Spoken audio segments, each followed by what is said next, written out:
Alors Montbrison, Vaux-en-Velin sont au programme ce soir, Antoine, mais on commence par la Drôme. Oui, direction Valence, 63 000 habitants, préfecture de la Drôme.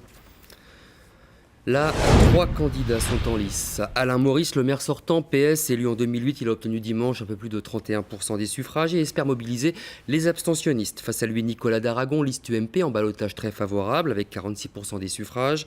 Il a reçu hier le soutien très remarqué de François Fillon. Et enfin, Richard Fritz, liste Front National. Reportage Hugo Chaplon, Stéphane Yvon. Ces apparitions publiques sont rares mais ne passent pas inaperçues. Poids lourd de l'UMP, l'ex-premier ministre est venu soutenir Nicolas Daragon devant une foule acquise à la cause du candidat. C'est un homme qui rassemble, ce n'est pas un homme partisan, ce n'est pas un homme sectaire, ce n'est pas un homme qui fait de la politique uniquement pour son parti, pour lui. C'est un homme qui fait de la politique pour Valence, qui s'engage pour Valence. Un appui de taille à 4 jours d'un deuxième tour où la droite fait figure de favorite. Confiant, Nicolas Daragon n'oublie pas pour autant qu'il devra affronter la gauche et l'extrême droite.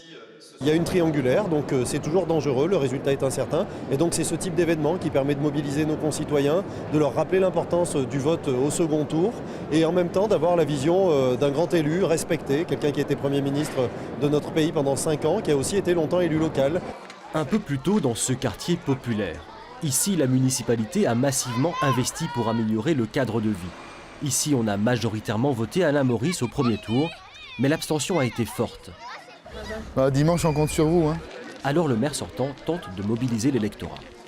15 000 électeurs à Valence se sont abstenus ou ont voté blanc. Il faut absolument aller chercher les électeurs qui ne se sont pas votés pour des raisons nationales, alors qu'ici, ils ont des motifs de satisfaction sur le bilan qui est reconnu, que nous avons porté avec nos partenaires Europe Écologie Les Verts. Des Verts qui ont fusionné avec le PS. Deuxième de la liste de gauche, la députée européenne Michèle Rivasi et son expérience de Bruxelles.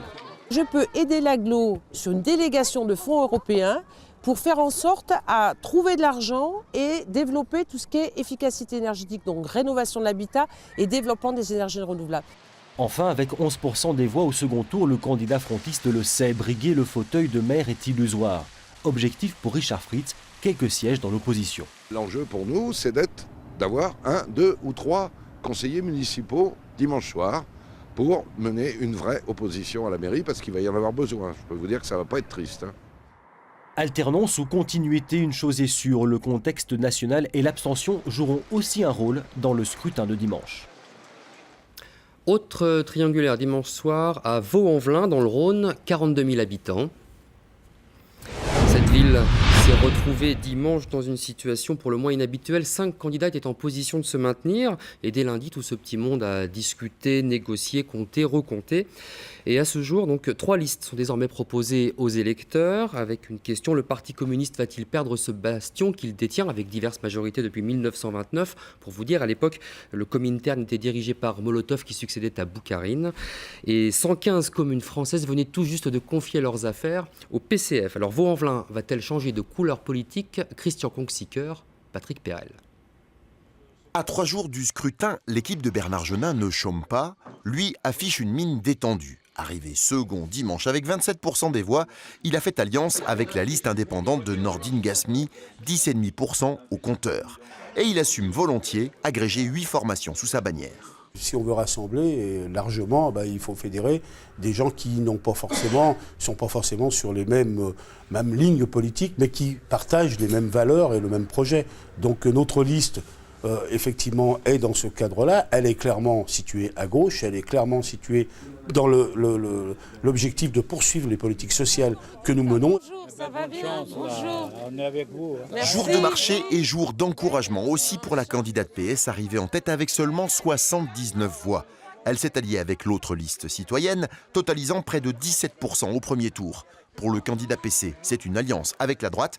Hélène Geoffroy dénonce une calomnie. On est sur une convergence qui est liée à un projet. Ils nous rejoignent sur notre projet qui met finalement l'habitant au cœur des décisions, avec un urbanisme qui devient maîtrisé, l'environnement qui est pris en compte, et puis les écoles qui sont refaites, rénovées, ce qui doit être le cœur d'une ville de gauche. Seul contre tous, l'UMP Philippe Moine se pose lui en chef de file de l'opposition et fustige les alliances. On a le sentiment quand même de trahison d'un certain nombre de listes dites citoyennes, notamment, qui pour quelques strapontins au conseil municipal, sont prêtes à vendre leur âme.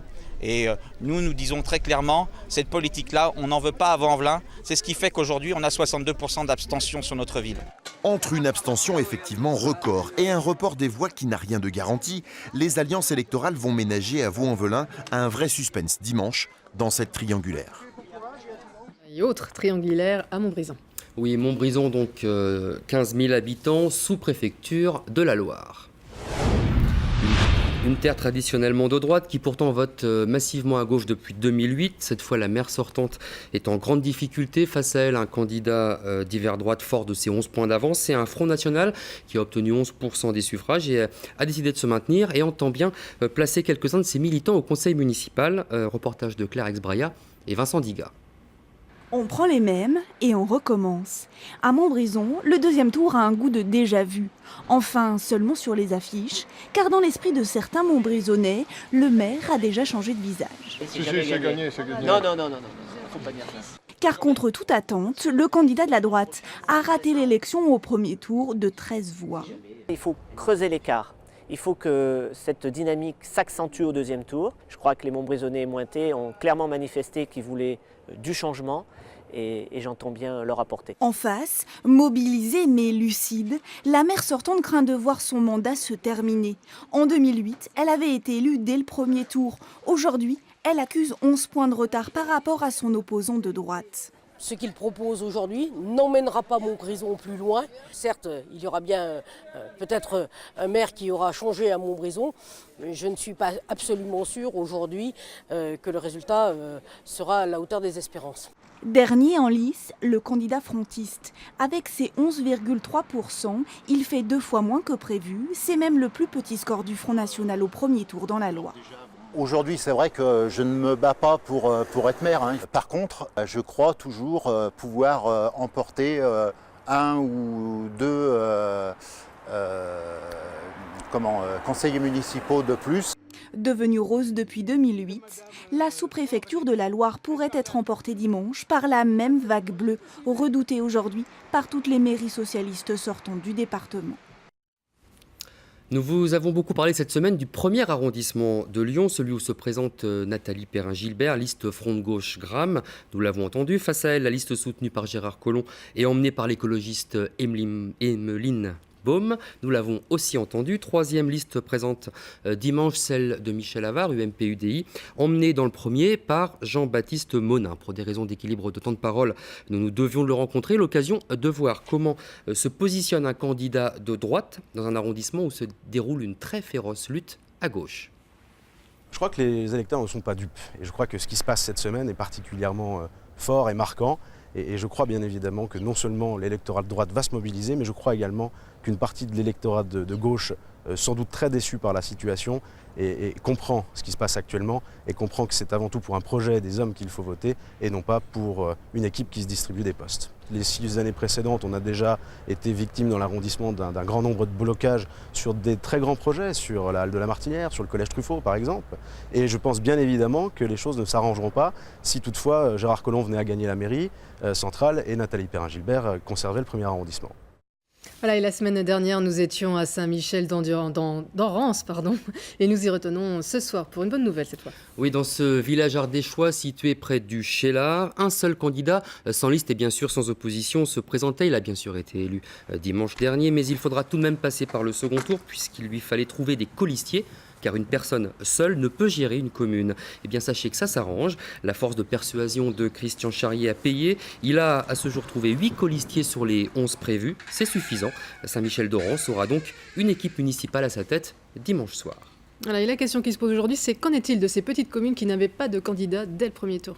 Alors, cela concerne actuellement 6 petites communes de notre région qui n'avaient donc pas de candidat au premier tour. Eh bien, bonne nouvelle pour la démocratie locale. Des prétendants se sont manifestés en début de semaine, comme le permet la loi. Résultat, dans le Rhône, à Emeringes et Saint-Laurent-de-Vaulx. Dans l'Ain, à Marlieu et à Paulieu. Et enfin, dans la Loire, à Luppé. Dimanche, on pourra voter. Seule une commune n'a pas trouvé de candidat. Il s'agit de Châtelus, toujours dans la Loire. Un dernier mot ? Oui, notez ce rendez-vous ce soir, 23h, les 2 derniers débats des municipales. 2 débats, car Olivier Michel et Paul Satis évoqueront Saint-Étienne et Lyon, présentation de la soirée. Bonsoir Antoine, bonsoir à tous. Ils sont là, ils sont tous sur le plateau de France 3, vous les voyez, les finalistes du second tour d'élection municipale à Lyon et à Saint-Étienne. Avec eux, nous parlerons de thèmes qui concernent votre vie quotidienne, l'emploi, le développement économique, les impôts, la sécurité. C'est le débat de l'entre-deux tours, c'est ce soir à partir de 23h. Voilà messieurs, on y va ? Voilà Soria, c'est tout pour la page municipale ce soir. Voilà, le débat c'est à 23h, on l'a entendu. Merci Antoine.